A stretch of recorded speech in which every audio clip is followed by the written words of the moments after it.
let's look at the real news. Let's look at what actually happened yesterday, which was, of course, the president met with Benjamin Netanyahu. And this is important because the United States, the last best hope of freedom on the face of the earth, has two allies on earth, okay? It has two allies. And those two allies are not Israel and Britain. They're conservatives in Israel and conservatives in Britain. The left in Israel and the left in Britain is just as anti-American as the left is here. But as long as conservatives are running Britain and running Israel, they are our friend. Those countries are our friends and our only friends and the only people who will back us when the going gets tough. These are the people who stand with America. Look, they have their own interests, and part of their being our friends is acting in their own interest.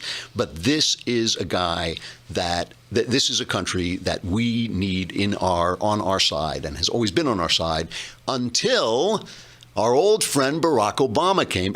You got to just listen to Benjamin Netanyahu. This is after 8 years of. Well, let's set this up. Let's play the CNN clip. This is what it was like for Netanyahu, our only ally in the Middle East, our only true friend. Let's not say our only ally. Our only true friend in the Middle East is Israel, conservative Israel.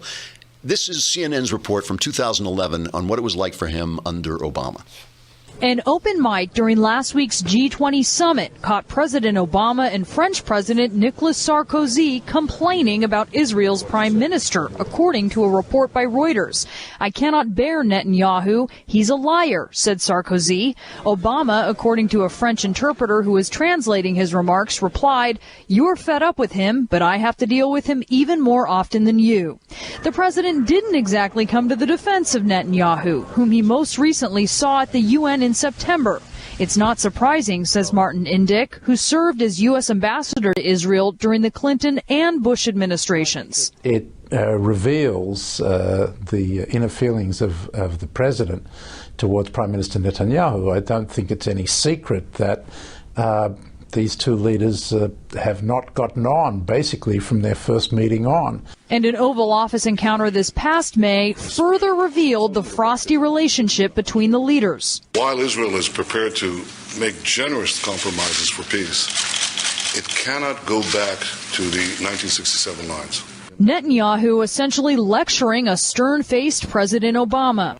Stern-faced President Obama. If you couldn't see that, if you were not watching but just listening, Obama, the look in Obama's eyes is, "You suck, I hate you." That is what he might as well had it written on his forehead.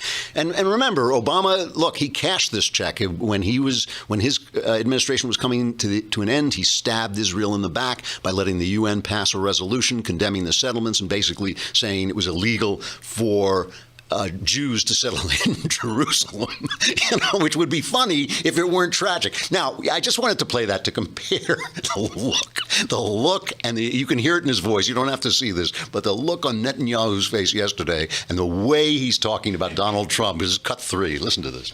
I've known President Trump for many years, and to allude to him or to his people, his team, some of whom I've known for many years too. Can I reveal, Jared, how long we've known you? Well, he was never small. He was always big. He was always tall. But I've known the president and I've known his family and his team for a long time.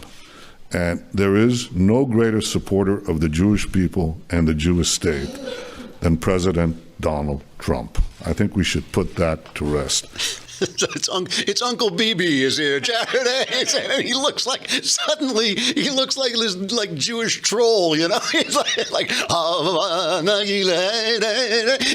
he's suddenly just the happiest guy on earth. And this thing with his son, you know, Jared, I've known him since he was a little boy. I love him, you know. And this remember is from a president who is about a president who is getting hammered because some of the alt-right, some of that anti-Semitism was coming on the alt-right, who, by the way, you've noticed the alt-right has vanished from the scene. It's like a trap door. I mean, Milo's still making the rounds, but even Milo's toning it down with this stuff a little bit. You know, Milo is kind of getting in with the program, I think.